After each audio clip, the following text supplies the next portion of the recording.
to A Well-Designed Business. My name is LuAnn, and I'm so glad you found this podcast. Together with my husband Vince and our partner Bill, we have grown our company WindowWorks from the ground up. So I know and I understand the challenges you face in running your interior design business. I also know that your talent alone isn't enough to ensure your success. So on this podcast, we talk about strategies and practical steps to help you grow your business. But make no mistake about it, we have our share of fun here too, mixed in with those aha moments that I love so much. This isn't fluff. Nobody has time for that. Whether you are a new interior designer or a seasoned designer, I am here to help you create and to manage the kind of interior design firm that you dream of. It's straight talk and it's action. Are you ready? Let's get started. Hi, welcome to A Well-Designed Business. This is a particularly excellent show today because in it we learn through the experience of my guest, Gabriela Gargano, how as entrepreneurs we have to be very careful not to apply reasons and rationale to decisions that we're facing as entrepreneurs because truly we are actually reluctant to take risk. Okay, so listen how this develops and comes to light in the conversation. Also, Gaby shares some very specific strategies that she is employing as the CEO of her interior design firm in light of the coronavirus, which I have to say I think are just spot on and just so smart. You're going to love her conversation. Now, before I get to that, I have a major announcement for you. All right, before we meet Gaby, I want to ask you, I don't know. We only released the information yesterday, so it's not, it might not be possible that you heard, but if you did hear, did you sign up yet for 19 hours? Okay. Do you know what that is? Okay. Maybe you're hearing it first time right here. So here's what it is. My Doma Studio is hosting an event and we're calling it 19 Hours. This is our answer to COVID-19. This is our we will not back down. This is our let's be strong together. This is our let's make this quarantine time have value and meaning for our businesses. Okay? Here's how it's going to work. Starting Monday, April 6, 2020, through Thursday, April 9th, 2020, we are putting together a 4-day virtual event with much of the content that we were planning to bring to High Point Market. Okay, here's how it's going to work. It's going to be by Zoom, so live. You can be there live, Zoom, from your own studio.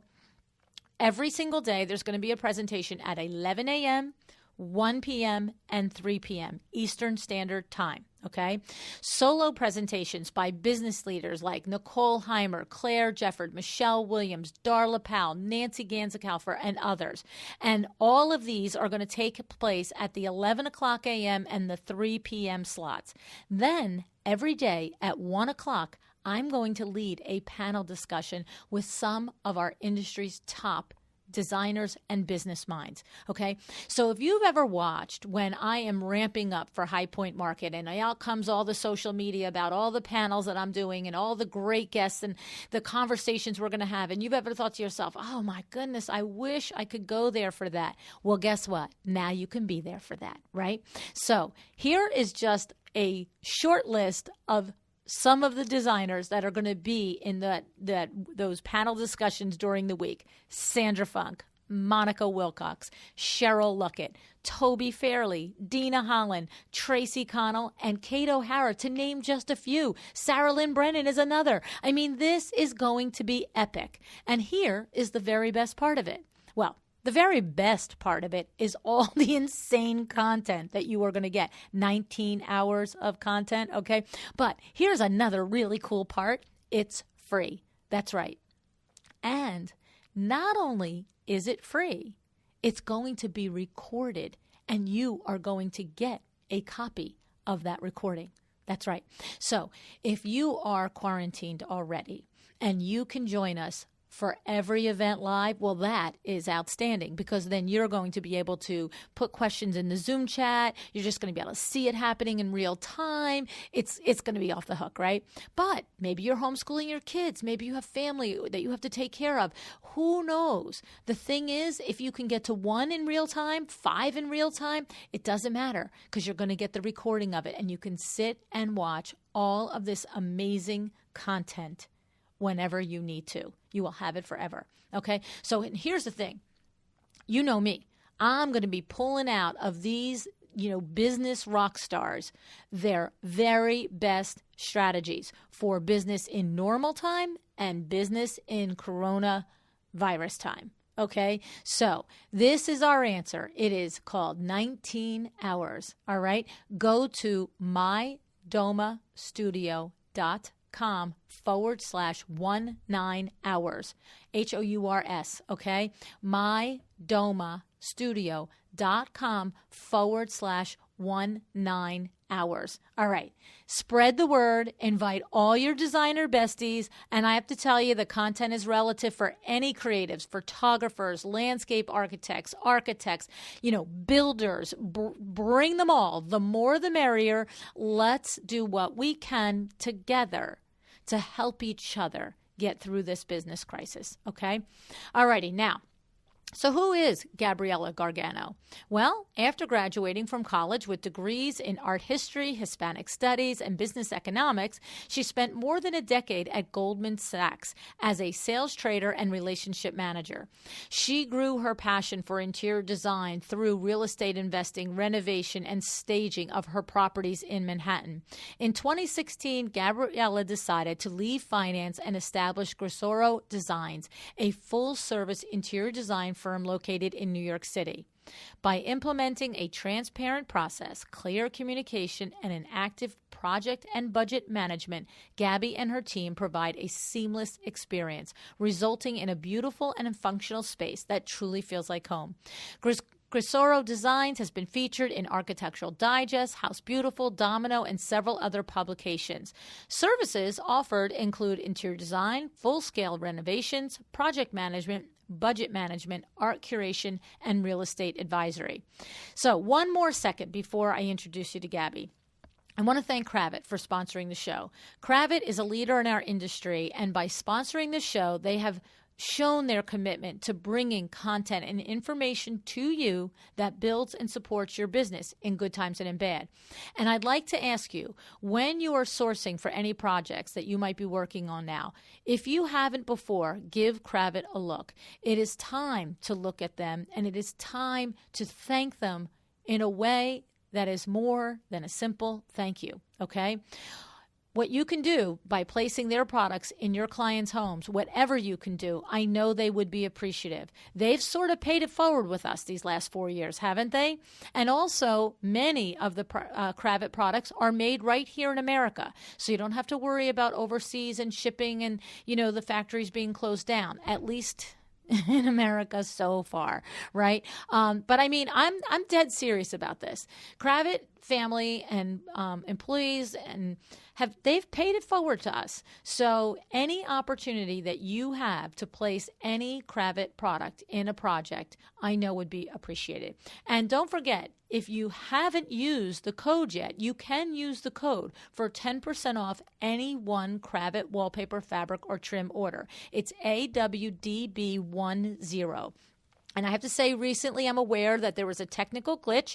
A couple of weeks ago, a few of you all of a sudden emailed at one time and said the code wasn't working. It's fixed. It's working. I reached out. It's fixed. It's working. So AWDB10 at checkout. 10% off Kravet fabric, wallpaper, or trim. All right? Let's all remember who was there in the beginning helping me bring this show to you. It was them. Okay? All right. Now, would you like to meet Gabriela Gargano? All right. Here we go.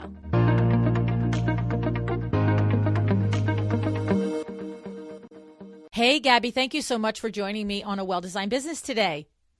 Thank you so much for having me. It is a pleasure to chat. Gaby, you and I are going to have a great conversation today that I'm 100% sure is going to be valuable to our colleagues, because in our pre-air conversation, we've established, I always do this with all my guests, I establish a little line of thought and direction that we're going to go in, and I always get happy and excited once we land on it. I actually do. It's the same process I do with every guest. We chit-chat, and then finally I'll go like, there it is. That's what we're going to talk about. But I am particularly grateful today that you took the time to talk with me for so long before the conversation today on air, because I really think we came up with something so valuable. Today, Gab, we're going to talk about how, even though you're in business only 3 years, you've had this very interesting, I'm going to talk about it in terms of not only being a mindset shift as a person who owns a business, an entrepreneur, right? But how your 12-year career in finance has impacted both you positively, and negative isn't the right word, but conservatively as a business owner. But the bottom line is that I think that in my coaching that I do with interior designers, I have learned that when business owners are looking for, absolutes in when is it time to rent a studio space, when is it time to hire, and we rarely, if ever, have the absolutes in place. We can do things, we can make evaluations, but the absolutes, you have to have a certain stomach for risk as an entrepreneur. And your story just shows this so really clearly. So, Gab, start us out. In its last fall, you're in business about a little over 2 years. You've been working at home in your guest room, and you have one employee at that point that is coming to your home, to your guest room. Gaby, clear me up on that. Yeah, that's exactly right. So I started the business full time at that point about 2.5 years prior, and had one full-time person working for me, who's wonderful, and then also a virtual assistant who really had transformed over the prior year into our purchasing coordinator and so much more. She's amazing. But she works virtually. So Kyle, my employee at the time, was coming into my home office. So initially, the extra room in my apartment had been a guest room. And when we first started, I was working from my kitchen table. And then we said, okay, you know what? We really need some space. So we turned the guest bedroom into an office, which was by no means large, but sufficient for 2 people. And basically was then at the point where we started thinking, okay, you know what? I think it's time to bring on another person. And 3 people in one room is going to be tight, as well as some personal changes in my life that were sort of spurring the greater thought of, okay, are we ready to kind of take this business to the next level? Okay. And so here you are. You've got this idea that maybe the business could and needs another person. And then, as you said, you've got this personal change that happened. Are you interested in sharing that with us? Yes, for sure. So I'm currently 36. I had really for most of my life not sure if I wanted to have kids, and I never really sort of envisioned it for myself. I love children, I love my friends' kids, but wasn't something I'd seriously considered. And my husband and I had been talking about it, and lo and behold, we get pregnant. I think for most people who have kids, they'll laugh, but it's like you don't think the first time is really going to happen, and well, it sure did. So there we are, shocked. I especially joke that I'm like a very neurotic, high-strung New Yorker that's 36 years old, and here I am. I get pregnant immediately, which is very much not the case that I would have expected. And so we find out in September, and it's one of those things where you're like, oh my God, my entire life is going to change. Right. And At this point, most of my friends have kids. That doesn't mean that I know what it will be like, but I have a pretty good sense that it's a pretty big change. That seems crystal clear. You think you know how big it is, but actually you don't. But that's okay. But you have an idea. That's better than nothing. Yeah, I'm aware it's a change so big I can't even imagine it. So, the first thing is sort of digesting the information.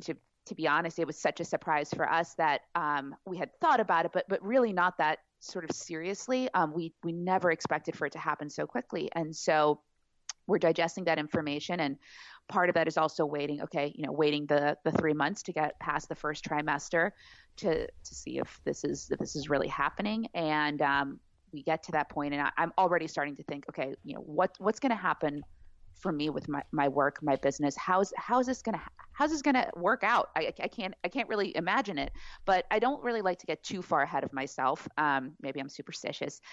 So I kind of say, okay, let me start thinking about things, but I really want to make sure that, this ends up being a viable pregnancy. And 3 months comes, and I'm still very much pregnant, and luckily feeling good. And we start going for some different tests. And one of the tests that I get back is not fully abnormal, but on the upper bound of normal. And so I laugh. I'm like, well, that doesn't help me. Like, right.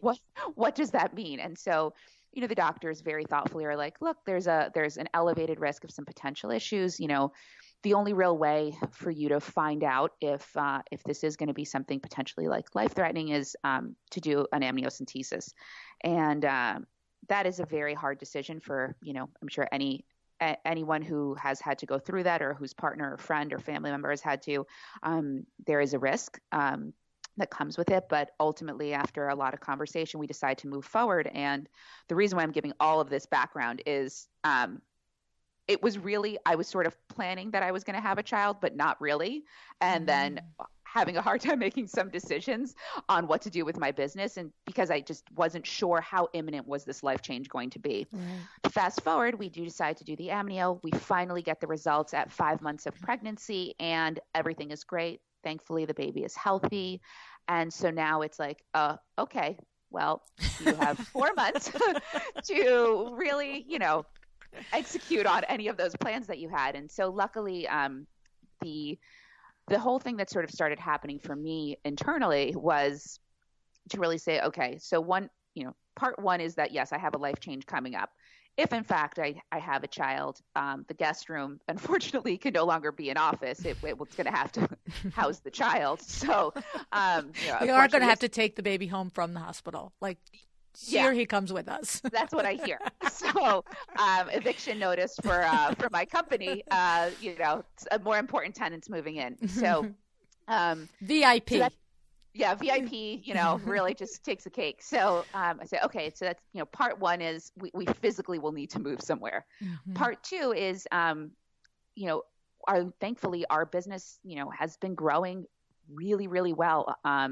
And I feel very lucky to say that. I've seen our business grow, both the caliber of projects that we're getting, the number of inquiries, our ability to be more selective, all of those things that you really hope for was really happening. And we were finishing up at the time sort of three bigger projects that we had been working on for quite some time. We're getting ready to photograph them, like work that had been, especially for a company that wasn't even 3 years old, projects that had been longer duration, full renovation projects that we were super excited to photograph, to pitch to magazines, and get all that stuff going, and really refresh the portfolio. And so as I was looking at things, I said, okay, you know what, we need to get office space, but I really think we need to hire someone else. I am a workaholic. I always have been, probably always will be. But there is a point in which you say, okay, my ability to deliver a top level of service is going to start declining because I'm trying to do too much. Yes, I can work every weekend. Yes, I can work nights, but that impedes your creative process. You're getting pulled in too many directions. So it's time to hire someone. And as I was looking at all this stuff and then adding into the mix, having a baby, it was just kind of like, okay, you know what? Like, I'm thinking about making these changes because I'm going to have a child and I'm going to need more help. I'm going to need an office. But the reality is that we're probably ready for this. And in my own conservative, very cautious nature, I think I was holding myself back from taking that leap. And getting pregnant actually made me realize, like, whether this pregnancy happens or not, like, we are ready. Like, we are ready to take that next step. And if anything, if we don't take that next step, we're probably only slowing down our own growth, our own development. And so I kind of came to that point where I was like, you know what, like, let's do it. Like, hopefully things work out and I have a healthy pregnancy. But if I don't, like, I'm ready to make this leap and I'm super excited about it. So huge changes for us this past fall. Yes. And so what I love was that little nugget right in there, that thought process, that there was a part of you that recognized as early as September, October, that technically the business would be, better off if you had a space that you could work at, that you were thinking you needed a third employee, that, it was time to get the studio and to make that hire. But once you found out that you were pregnant, you then transferred the decision process to whether or not you have this baby, and you delay it because, let's find out at 3 months. Let's find out at 5 months. Right. So, and then your aha is that ultimately you're like saying to yourself, you know what, you're kind of laying this on whether or not this pregnancy becomes a reality. And, but the reality is you're just being cautious. You were just being conservative and you were hanging it. And once you knew the baby was coming and everything was fine, that was when you could see your thought process in tying one to the other. Did I read that right? 100%. Yeah. It became so clear afterwards, which was really funny. As to which is right. You're like, you go through this whole song and dance and this whole like emotional roller coaster, and then you're like, you know what? Like, I already know what the right decision is. Mm-hmm. Like, I already know that. And hinging it and making it this if-then statement, it's actually not. They are two separate decisions. Right. And ultimately, it was great to get to that point. Aside from personal life, that those changes happening, right. To go into these kind of phase of expansion. About it from a business perspective. Right.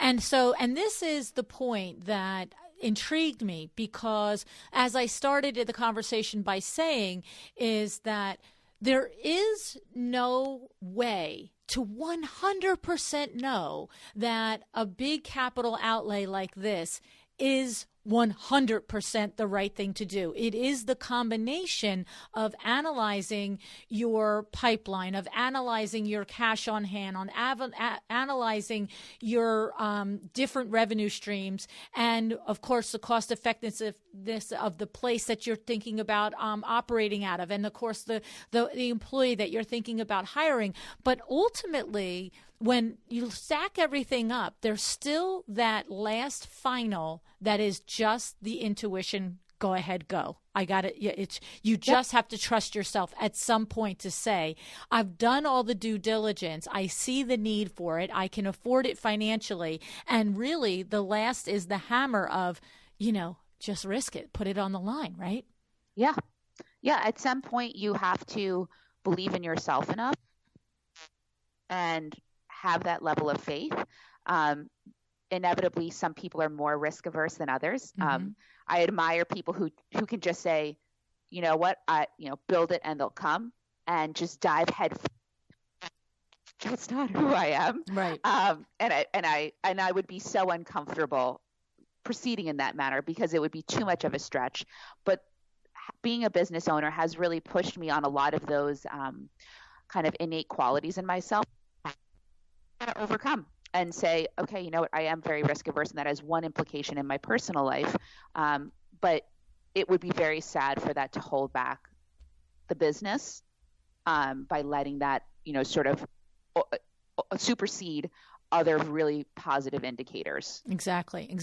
So now when we talk about there's lots of places I'm going to go from here on this, but I want to backtrack a little bit and just go back to some of the indicators that you knew? Now, of course, we have the obvious indicator for a studio space. We not only, like you say, baby aside, you're getting the impression and getting the feeling and seeing the forecast from a business standpoint that it's time for a third employee, and the space that you're in is really sufficient for two, but not even thinkable for three, is what I got the impression of, right? Yes, right. That's like very, that's not very even fair. thinkable for three. Okay. So the thing is, the baby sort of impacts the need for the studio, but not really. And that was one of your learning lessons. It's sort of like, I'm hanging all of this on there, but I still need a third employee, right? So the thing is, talk to me about take the baby out of it. So indicators that it's time to hire and time to take studio space. Studio space, if it's time to hire, of course, we have to fit in it. But, the craziest entrepreneur out there could say, well, I'll go back to working at the kitchen and, you and the new person work in the guest bedroom, right? So, Right. So talk to me about what did you analyze and what you said a little bit about the 7 days a week and that being less personally productive, but break that down a little bit for us, Gaby. For sure. So what I ended up finding so this is sort of my own personal workflow, and then I'll kind of go into, I guess, some of the other indicators is that, so I love being a designer. It is not a punishment for me to work at night or on the weekends. I genuinely enjoy it. And if anything, what I was finding is I was getting a lot of like the to-dos, the checklist items during the day. And then I was having my creative process kind of at night or on the weekend. And really pushing myself from, a little bit to an exhaustion level. But what ended up starting to happen is that I was feeling a level of fatigue that was impacting my creative abilities. And I was so tired, or something unexpected would happen, and I felt like I had to rush through it. I had to rush to respond, and ultimately, I really took a look as to what type of business do I want to have, and I don't want to have 48 projects that we're churning out real quick and we're replicating designs. What I want is to have a really amazing, thoughtful design business that does really unique projects, unique spaces. And in order to achieve that, I need to have some time to breathe. Yes, can I design a powder room in 2 hours? Sure. But will it be a better powder room if I have 8 hours? Yep, it probably will be. And so what I started realizing personally is that I was diminishing my time for creative because it was being overpowered by all of the other stuff. And I really needed another person. Just, the current employee that I had, amazing, working super hard and talented, but there's only so much I can overwhelm an employee. I'll take it on myself. And I realized I'm at capacity. So that was a huge indicator for me personally, was that point of the quality of my work declining. Okay. And then aside was really looking through our revenues, and fortunately, things were tracking very positively, not only in our existing projects and our year-over-year revenue, but also the projections that I had for the next year, projects that we were, even if we didn't win them, the types of projects we were being considered for, things were just getting notably elevated. We were winning great projects, and so I really said to myself, we have the revenue for it. The types of projects that we are competing for are only getting better each time. I am completely saturated to the point where if I got sick, I don't know what would happen. This is running a high risk situation that the only way this business functions is with me working 7 days a week, 12 to 14 hours a day. So the time has come and gone, and we really need to look at getting space and getting another employee. And I say getting space because working out of your home is completely fine. And I did it for a while. But I do think that there is a elevated sense of having your own design studio, the ability to have 2 full-time employees there, bring on an intern, have your vendors meet you there, have your clients meet you there. You want to have a certain caliber. You want to be able to work with everything at your fingertips. that requires space. And it really felt like we could swing it. Yeah. Yeah. No, I love it. And the thing is that the thing that I really want to, make a point of there is that you're working at capacity, that you're working 7 days a week, and that if you were to become sick, the whole thing is the house of cards is going to fall down. And the thing about that is that there are sometimes as an entrepreneur that we are in that moment, and that moment lasts for weeks or months, and we power through, and we just don't even stop to think about how it's actually technically very irresponsible of us, especially if employees are depending on us. So if you've got Kyle there, and you've got your virtual assistant, you've got your clients that you've signed contracts and made commitments to execute projects on, and if you were to become sick for an extended period of time, forget from exhaustion, just sick, right? There's no safety there's no safety net in place. Like, the whole thing falls apart. And so while we get nervous about making the decision to expand our company, sometimes we forget to get nervous about the decision not to fully support our company, right? 1,000%. And especially as, I always say this, I take my role as being hired as a designer as a fiduciary responsibility, and also in a very, very personal and close relationship. We work predominantly in residential. People are bringing us into their homes. They are entrusting us with decisions big and small, and so we owe it to them to be able to deliver a certain level of service. And especially as you want to continue to elevate your brand, with that increases your level of service. And so part of that is also, taking on too much yourself up in a really not successful way, because there's a risk of issue, there's a risk of disappointment, there's a risk of something getting missed, as our projects become more furnishings, and all. There's more eyes that need to be really keenly reviewing every detail. And so, both when there's not enough staff or when staff is overworked, mistakes happen, issues come up. And ultimately, I think the biggest thing that happens is that you get to a point where you don't feel like the work that you're doing is the best it can be. Right. And, I joke all the time, I didn't leave my career in finance because I wanted to make more money in interior design.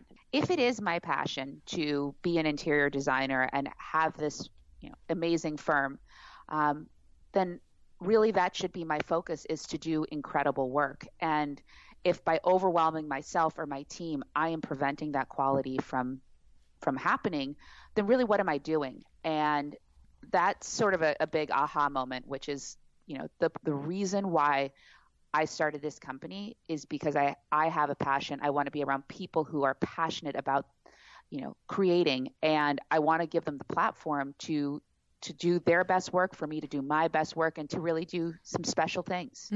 It's like why you're trading one ball and chain for another, right? It's like, what was the point here? Yep. Except that now you have all the risk. Totally. No, I hear you. And what a great observation on your part to really, you're not in business 10, 15 years and you're not looking around and saying, what the heck did I do? I really left this because of my passion. I left this because I envisioned the type of company that I would run, and I didn't run it. So you did this check, at the 2.5 year mark, which is awesome. And it's a great lesson and a great wake-up call for any of us that are working long, hard hours and not working them smart, and then also thinking to themselves, and by the way, this isn't what I left this, my last life to do this for. So love all that. Now, let's fast forward a little bit. So we have this, we established the reasons that the indicators that it was time to move on. The physical space was small, that you were at your capacity yourself, that you really felt your creative juices being diminished, that you weren't really working in your passion any longer. And so when you look around and you're like, what's the answer? Well, the answer is, if I'm doing checklists all day long and I'm leaving my creative work for the weekend, well, what do I got to do? I got to get somebody in here to do the checklist during the weekday so that I can do do the creative stuff on the weekday too, right? We need to get this in balance, in line. And this is the aha that you come to. So you have your little next 5 or 6 months where you're pretending it's really because of the baby that you're waiting. And you finally also smartly have this aha where you're like, you know what? One way or another, I need to do this and I need to own it. And I am, and I'm doing it and I'm owning it. And so you go and you get your studio space and slice me right in there. Don't go further. Don't go ahead on me. Slice me right in there in the studio space, the other employee, and describe the transition and the feeling that you got in that slice of month or 2 month period. So I have to say it was probably one of the most exciting points in having Cursora Designs, was actually walking in and having that studio space and getting it set up. It is, first of all, it's not a big space, but it's a beautiful space. The location is amazing. The building is amazing. We have probably 13-foot ceilings. It's a pre-war building, which is architecturally something I love. And I get to walk in every day into a space that I am so excited to be in. I can't describe the feeling, how great it is. Cause I love being part of a team. That really truly is and that was probably one of the harder things in starting the business, by myself, is I love being collaborative. Like that's just who I am. And what was amazing is to go into this new space, having 2 full-time people, that I am so excited about, setting up our wall of samples and of inventory and all the library things, and feeling like we had everything we needed to do like an amazing job. I don't know. I think everybody has different sort of like milestones. That for me, and even to this day, like I laugh, like I love going to my office. Like I joke that I didn't commute for 3 years, which is pretty nice. I commuted basically down from my bedroom to the guest room. I love going into the office, because the sense of community, but also as it being a really sort of like safe, creative space. It's just, it must be something subconscious that you walk in and you're like, okay, I'm ready. Like I can't wait. Well, and I have to say, what I think also probably contributes to it is that sense of accomplishment. This is a big decision. It's a big capital outlay. And you did take many months to weigh it, back and forth, no matter what you were weighing it on, and you hindsight looked and realized was the wrong thing you were weighing it on, you still carefully weighed it, and then you did it, and you created it. It's sort of like hitting a home run, right? You practice, and you hit the damn thing, and it goes over the fence, and you're like, yes, right? And so that's your home run every day, walking in and going, I did this, we did this, and to your point, you've got your 2 employees there, you still have your virtual. And not only as a designer are you thrilled to create a beautiful space. I mean, all of us like to be in beautiful spaces. I would say, there are very few people that do not react even internally, let alone if it's not externally, but internally on a subconscious level to being in a beautiful environment. I mean, hello, that's why you guys do what you do, right? Because the rest of us want it, right? But, it's not only that. It's that feeling of walking in, and it's, like that Mary Tyler Moore throw your hat up in the air moment. Like, I did this, right? Does anybody know what that is anymore, Gaby? I luckily do. I got my millennials out there, 22-year-old baby designers that are like, who's Mary Tyler Moore, and why did she throw her hat? Luckily, you can YouTube it. That's it. You'll have to do that.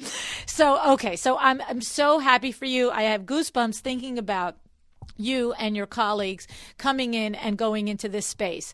And now this brings us to the present. As we're recording this, it is the second week of March here, and we are knee deep into, I shouldn't say knee deep, we are like ankle deep into what's happening with the coronavirus, okay? And the reality is that we are on curfew at this point in time in New York and New Jersey. Some towns and some cities and locations are on complete quarantine, but it's a new world order, and there are no restaurants open in New York City at this point except for takeout and delivery. And it's actually, so if you're listening to this in future time, we are at the point where all of our conferences has been canceled, and High Point is canceled, and DIFA is canceled, and Kips Bay is canceled. Like, the world is upside down. We have no idea what it will be like in 3 days, let alone 2 weeks or 2 months from now.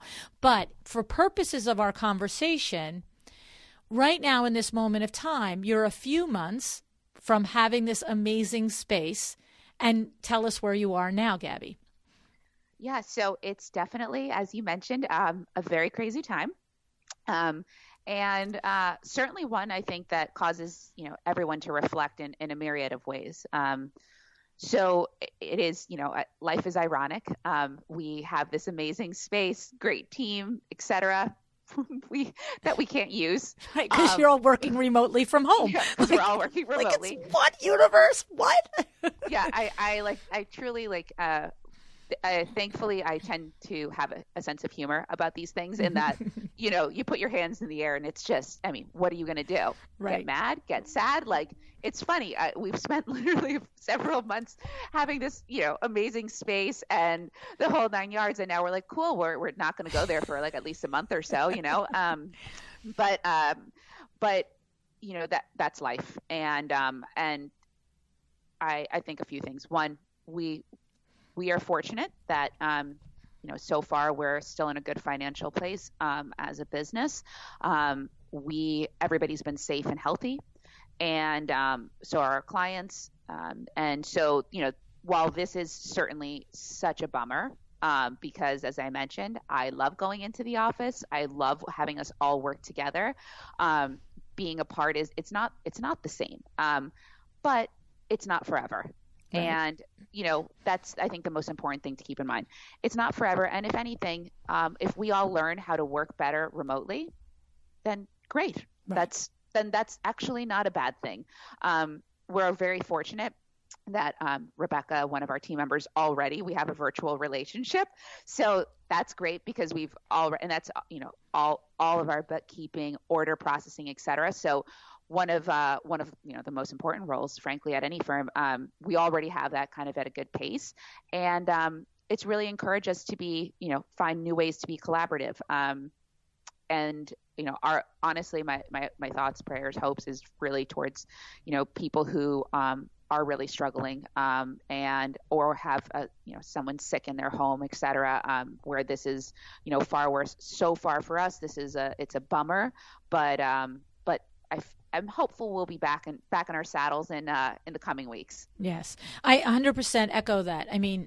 This is a business podcast, and there's no question that it's not lost on either one of us that there are people who are in jeopardy in health wise. And this is not to minimize that, but there is a world that's happening, and we are entrepreneurs, and we have to navigate our way through this. And that's really all we're restricting our comments and our advice and our suggestions to is, strictly from a business standpoint.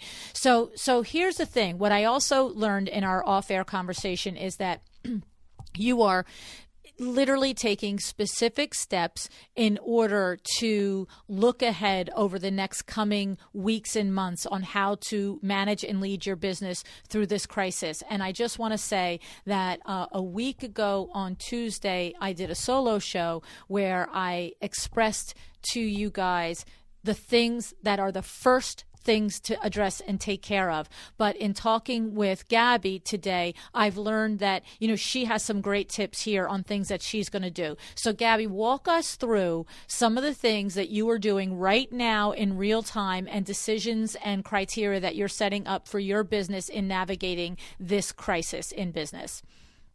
Absolutely. So, one of the things that we had chatted about is that in part of getting the new office, hiring another person, I also have switched my accounting software, and kind of made a lot of changes all at once. And one of the things that's great is business planning, and using this as a time to really focus in even greater detail on business expenses, hurdles, goals, targets, et cetera. And so what I had done historically was sort of do my own projections in Excel, rough numbers, here's what, here are the projects we're working on. This is how much revenue we should make from our design fee, from our markup, and then adding in, different variables kind of as they come along. So they were not hardline projections, but kind of gave me a sense of rough numbers and something that I utilized ultimately to decide that we were ready to get an office space and to hire someone. With what's going on right now, I think it's even more important to look at those numbers in a very detailed way. I would definitely say, from my experience working at Goldman during the financial crisis, I think one of the things that can be lost on people is this sort of delay in response and planning. And it doesn't mean that you need to take action today, but sort of seeing, okay, what does the business look like today? What are our expected revenues and in what time frame? How does this virus, though it could be anything, impact those expected revenues? So for myself, I haven't had any clients call us and say they want to cancel a project, but there's going to be construction delays. As of right now, a lot of buildings are not allowing any construction teams.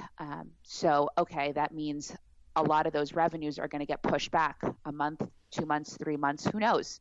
So what I've actually planned is for this weekend to chat with my bookkeeper to go through and look at some scenario analysis to say, okay, here's how we're tracking, assuming nothing changes, what we were originally thinking for this year.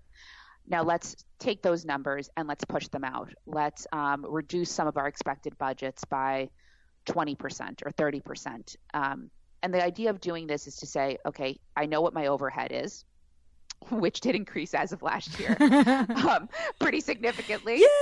Yay! So I have those numbers. Let's see what things look like based on some different scenarios. And the reason for doing that is I think a lot of times people can wait to react and when things get really bad, right? We all want to be hopeful. Hopefully this only lasts a week or two, then it's a month or two. What I don't want to do is kind of wake up one day and say, I don't have enough money to pay everyone, and have to make some rash decisions. Instead, what I'd rather do is say, okay, here's a goal. We have to hit this number in revenue by May 1. If we don't hit it, here are some steps we might take to reducing our overall costs. And the reason why I like doing that way is that you're making a decision, a future decision in an unemotional way. Right. It's very hard. I mean, your team is your family, your business is, your baby. And when it comes to making decisions, it can be very hard to just make those calls. And so I find that by setting up an expectation and you sort of set the groundwork for your own self to be able to actually make those hard decisions should they come up. I absolutely adore this thinking. There is no question that it aligns with every single aspect of our business. When we make the decisions outside of the emotion, it is so much easier to do and so much easier to stick by. It's no different than when we say on the show, the time to explain to your client what scope creep is and how you don't agree with it and how you don't want to do it is not when they're scope creeping you, right? Because then it's like, they're like, that's not like, what's the difference if you just tell me the opinion on the dining room when we're working in the living room?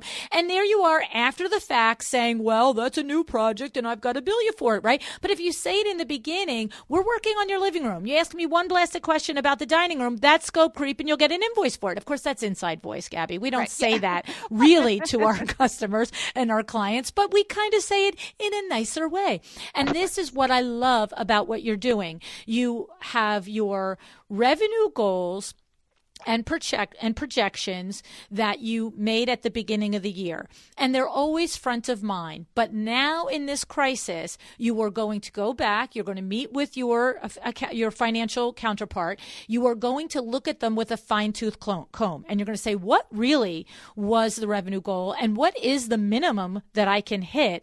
And further, you're going to say, in March, if I don't hit this goal, this particular number by May 1st, what are the changes I will make to my business, to my expense side of my business in order to weather this dip in revenue, right? And so what we say is we talked about it, right? There's different examples. It could be that all employees, go to 6-hour days instead of 8-hour days, or all employees take one day off, or, you as an owner will take a percentage off, and the thing is, it's the top line decisions that you can make that now in March are. It's not that they're not scary. It's that they just are logical. You're just like, well, if I'm going to have $100,000 less in revenue, I need to reduce my expenses probably by $50,000, right? I mean, it's a simple thing, right? Because part of that would be profit. You're not going to have it. The expense is there, right? And so the thing is, it's like, what am I going to do? And if you have the meetings with your team all along, and everybody knows now you're all working together, to hit that revenue goal, but you're all working together and understand that we're going to make decisions for the benefit of all of us to survive it. And that's going to mean a little bit of sacrifice on each of our parts, possibly, correct? 100%. And, I think the goal, honestly, from all of the not actually have to make any of those changes, right? It's right. All of this. Okay, you know what? Are there other things that we could potentially do without it? Maybe, for example, we wanted to get some different office supplies. Guys, we don't really need those right now. Right. And so hopefully all of this planning and effort is really for absolutely nothing in terms of execution. But what it does give, at least for me, is a sense of mind, which I actually think is incredibly important subconsciously for your team. When you are calm and you feel good and positive, even if you're not in the same office because of quarantine, right. It's still, you can still relay a sense of positivity. And if you're sort of ignoring it and hoping for the best, that's people can feel that too. Right. And I think that now more than ever, it's always important for leaders, I think, any leader of any firm to sort of have that, I think, ethos to a certain degree. But especially now, it's really important to make sure, not that you're positive in a false way, right? Not that you're being like, everything is great, don't worry about anything. And that's not actually true. It's to be able, I think, to say that with a sense of genuine confidence. That is, it's really what everybody could use a good dose of in a time of uncertainty. It's so true.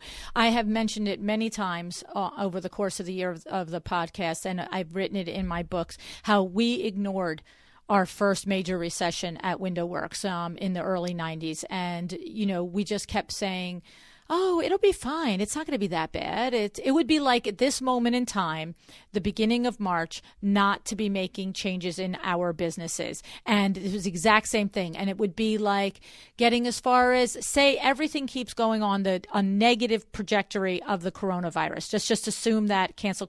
We're not putting it out there. Cancel. But it would be in September still going, I don't know, but we're still okay, right? No. So that's what we did the first time. And I'm telling you, I said it 1,000 times during the podcast interview. It was number 519 is don't overreact, but don't not act. You must take, and to your point with office supplies, it was the first thing we did a week and a half ago. We're like, okay, there is no ordering paper, staples, magic markers. You don't need them. Find another one crusty and dried up at the bottom of the drawer. You know what I'm saying? Yes. And you think that that's a small measure, but that's the point. We're not at crisis mode yet. We're at the beginning of it. So that's exactly when you make your small measures, because the small measures will add up. But to your point, is to really be very clear about what your mile markers are. What are the revenue numbers you have to hit at certain points, and decide now, when you're not as frightened, you're not as crunched, you're not as with your back against the wall, what will those changes be? And then just face the music and make the change if, gosh forbid, you do get to May 1st and you don't reach a revenue goal, right? Like that's the point of it. And that is the experience. You having worked at Goldman Sachs through the 2008 recession, you know it. You know what can happen and you know what happens when you ignore the markers. And so I'm so grateful that you shared that advice. It's like, to me, I'm looking at the phases, right? The phase one is, should I get a space? Should I expand my business? Should I hire an employee? Phase two is, I've done it. I'm happy. I'm elated. This is exciting. Oh my goodness. The world is just perfect. I love my space. Phase three is, oh, wait a second. There is a world crisis here and, I've got to adjust and we're working from home and we're not in our beautiful space. And then phase four is, oh, okay, wait, evaluate, plan.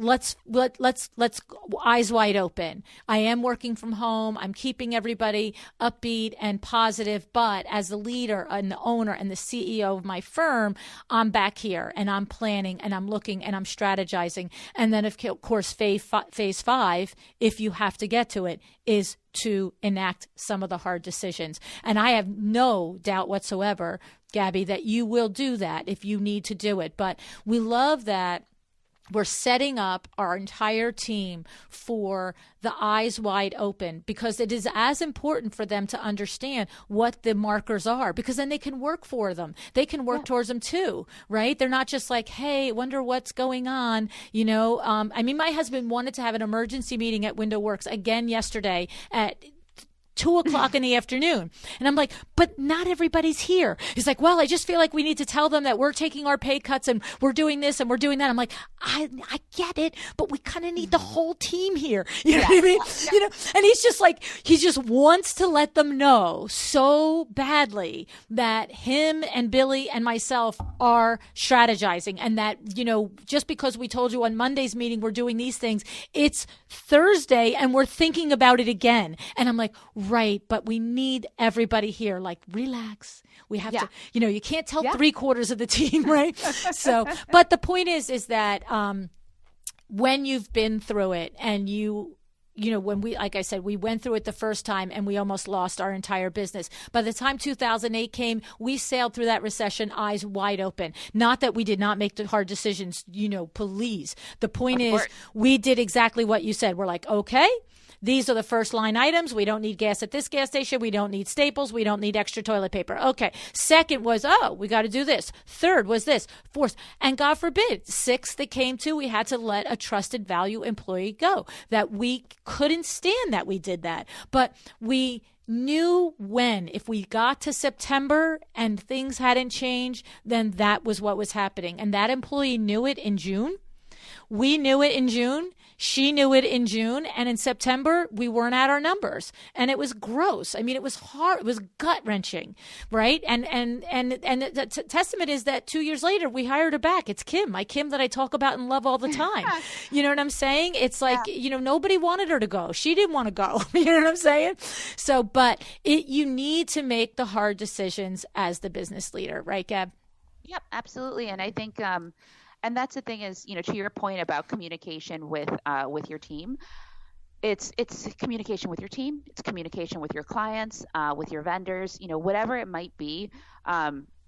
It's people in general want a sense of a plan, even if it's not a firm plan, even if you're not sure that the plan is the precise exact plan, but it's a sense of inclusion that I think is so important, especially when there are, jarring changes potentially, whether it's in the world, in the business, or whatever it might be. I think it really helps keep everybody unified and feeling good, and hopefully shifting a lot of that energy away from the worry and the fear of the unknown, allowing some knowns to kind of come into play, and then really allowing your mind to focus on the things that you want to be focused on, which is, for us, designing a great project and getting super excited about it. You don't want to live in that fearful space, and it's very hard when, news and media is negative, right, to not let yourself creep into that. I joke with my husband that I don't need everything written in stone, but I like a rough happens, we do why. If Z happens, we do L. Like, I just like to talk about it, and I'm sure this is probably something I should talk to my therapist about as to why I need that. But there's probably a deeper seated situation there. But since I find it very valuable, I naturally try to offer that to those around me. And my hope is that it gives them a sense of calm the same way it does for me. Right. I love it. I absolutely love it. Such great advice is, the communication is really the final, I got to call it phase 6. You know what I mean? Of course, we have to do it all the way through, but it is that cannot be ignored, is the keeping the lines of communication open between yourself, your clients, your employees, your vendors, all of that. And just, and I go back to the same thing again. Don't overreact, but don't not act, right? That's it in a nutshell. Yep. And I just love it. Gaby, you are outstanding. We have to just share, the baby news, right? So we're still waiting, right? So I am due in 7 weeks. I when it rains, it pours. So I have moved outside of the city, in case there is a lockdown. And there's some issues with potential hospitals. So in my attempt to, I was joking with my OBGYN. I said, I'm hopefully going to deliver with you in Manhattan, just as we planned. But I'm also going to get an OBGYN out where I'm at right now, because I like that to be said. And, certainly this is so crazy to be going into this kind of big personal change in, call it, roughly 7 weeks at the same time as all this other changes are going on. But I feel really positive in that, to a certain degree, I luckily was already planning for having to work remotely. Right. I was already planning for the fact that, hey guys, I'm not sure, I haven't had any children. This is my first, so I don't know what it's going to be like, but here's my expectation, for week 1 and 2. Here's my expectation for week 4 to 6. I've talked to my clients about it. So in some ways it's a bit serendipitous that I actually have already put a lot of thought into working remotely and how I'm going to interact with my team if I'm less available, that some of those things have actually already translated now. And that's even true for, I'm working with a PR firm, and we had a plan to, for example, we had a conversation yesterday. We had a plan to put on pause once I have a baby, since I obviously will not be really marketing things at that point. And so we had a really candid conversation. I said, hey guys, is stuff still going on in your world? Right. Like, things haven't stopped yet for me. Have they stopped for you? Should we consider putting things on hold? Or, no, everything, people are still responding, places still need content, if anything, more than ever. So let's keep things moving. And so, if anything, I think it's actually, for me at least, created an even more open dialogue between myself, my counterparties, my employees, and my clients. Most of all, that's, I think right now we've been in a lot of communication and understanding, how do we sort of plan for the things we can't plan, and how do we keep our projects moving forward? And I think it's been great to see how positively people are responding to things. Yeah, I know. I love it. We do have to keep, our eyes looking up, not down, right? We want to, you have to just do your best no matter what. Get up and do your best, period. End of discussion. That's it. It's all you can ever do. And, at this point, look, we're going to come through it. There's no question. We're going to come through it. It's just a matter of how we're each of us personally going to come through it. And a lot of that is how we personally handle it and how we lead and manage our company through it. So, Gaby, I have to tell you, I'm so grateful and thankful for your advice and your tips today. And thank you for sharing such the personal part of your journey too. It really did, affect the whole color of your decision-making process. And it was helpful to know it. And I appreciate that you were so open and willing to share it all with us today, Gaby. Thank you. Absolutely. Honestly, the pleasure was mine. It's I'm a fan of your podcast, and it's so much fun to actually be able to chat with you. Thanks.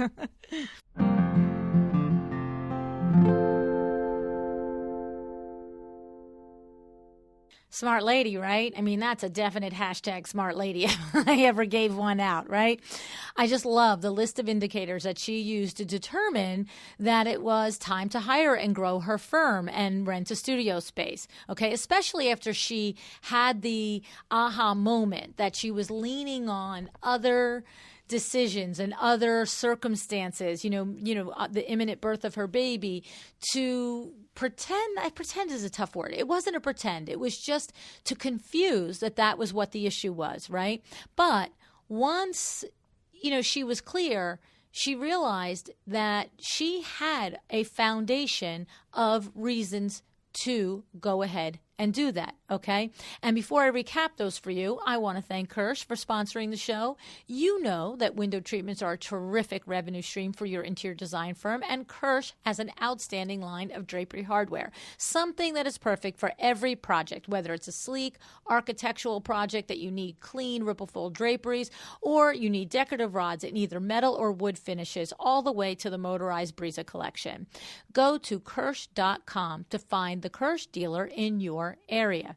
All right, so Gaby used these indicators. These are the things she evaluated when she was deciding if it was time for her to grow. First, she looked at her past pipeline, her current pipeline, and her projected pipeline.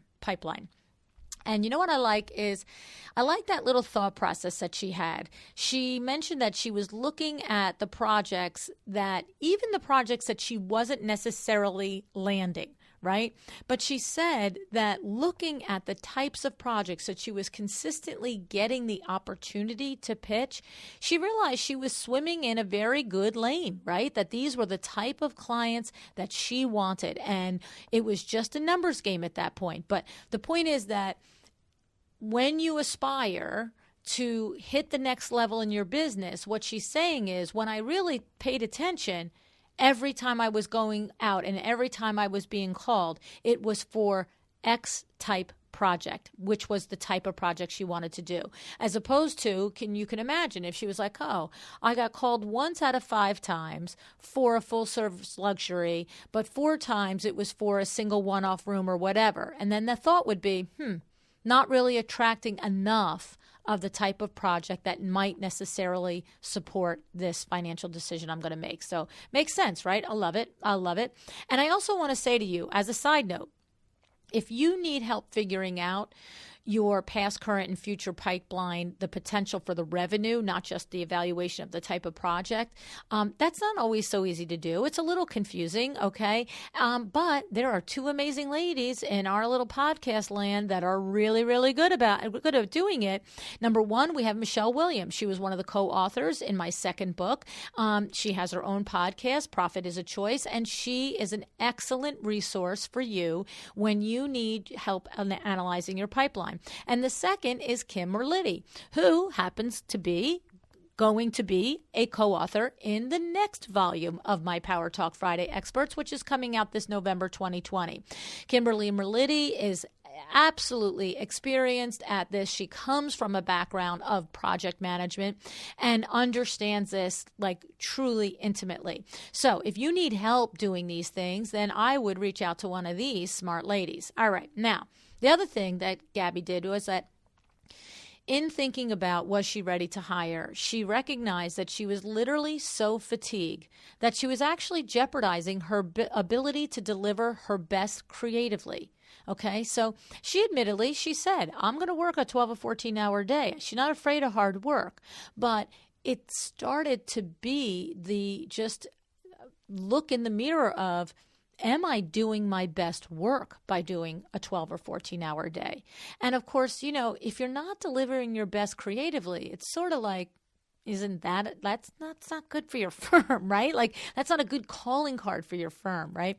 And she also recognized that, when she and her employees, the 1 or 2 that she had at that time, when they're stressed beyond normal measures, then she's leaving a lot of possibility for mistakes and for balls to be dropped, which, these two things are critical in delivering a client experience, right? If you're, number one, not delivering the best that you could creatively can deliver, but number two, you've got mistakes and different things happening during the course of the project, neither one of these are going to result in good outcomes or good referrals or repeat clients. So these were some of the big things that she finally said, what's going to happen? What am I going to do? And that's how she came to her decision. So I love it. All right. And then here's what I want to also tell you. The biggest takeaway from her advice to me today was her advice on how to manage your business in the midst of this coronavirus crisis, right? What did she say? Exact words, quote, "Do not delay in responding." Okay. Do not delay in looking at what changes you need to make to protect your cash flow. Okay. This lady was at Goldman Sachs during the 2008 recession. She knows her stuff. All right. And what did I tell you last week in episode 519, right? It was a whole episode on the first layer things that you need to look at. Now, my God, that seems like 100 years ago in what's happened. Okay. And it's obviously time to do another solo episode to deal with this next level. But the thing that I kept trying to really get across is don't overreact, but don't not act. Okay. This is exactly what Gaby is saying, right? She said, make rational, unemotional decisions when you are calm based on the thoughtful evaluation with your CFO or whoever helps you with the finances in your business. Okay. And then commit to taking the actions that you have decided in that calm moment on the dates and the timelines that you said you would do it. All right. And I would just say, it's only been 4 days since I interviewed Gaby, because when the conversation was so good and so timely to what's happening right now, I decided to just clear the decks, change the recordings, the air schedule, and put this show out there. All right. But in those 4 days, okay, so I interviewed her 4 days ago, then I wrote this 4 days later. And even in that time, everything has changed. In those 4 days, New York, New Jersey, and PA are all on quarantine, along with several other states. I mean, who knows? By the time this airs in another 2 days, who knows what else is going to happen, all right? I'm certain there are more changes coming for us, okay? So I am imploring you to take Gaby's advice to heart. Don't delay in your response to what you're doing to protect your business. Okay. Now, join us at the virtual summit, 19 hours. Okay. Some of the best minds in business are going to be there sharing their strategies and their advice for leading your business through this craziness. All right. mydomastudio.com/19 hours. Stay safe. Keep your family safe. Stay smart. Be creative in how you look for ways to persevere through this incredibly scary and challenging business climate. The sad part is, I hate to say it, but the sad part is many business will not survive this. It's just a fact. All right. The question, though, is, will your business survive it? Will you take the necessary steps to come out of this on the other side? All right. I hope you do. Decide to be excellent. Thank you so much for joining me again today. This podcast is a production of WindowWorks, your resource for custom window treatments and awnings. To learn how we can help you on your next interior design project, go to www.windowworks-nj.com. And if you're interested in working with me on your business, either through masterminds or one-on-one coaching, or you want to know how to get my book, The Making of a Well-Designed Business, or you just want to know what's going on in the podcast land and where I'm going to be, all of that is found at LuAnnNigara.com. Thank you so much. Have an excellent day.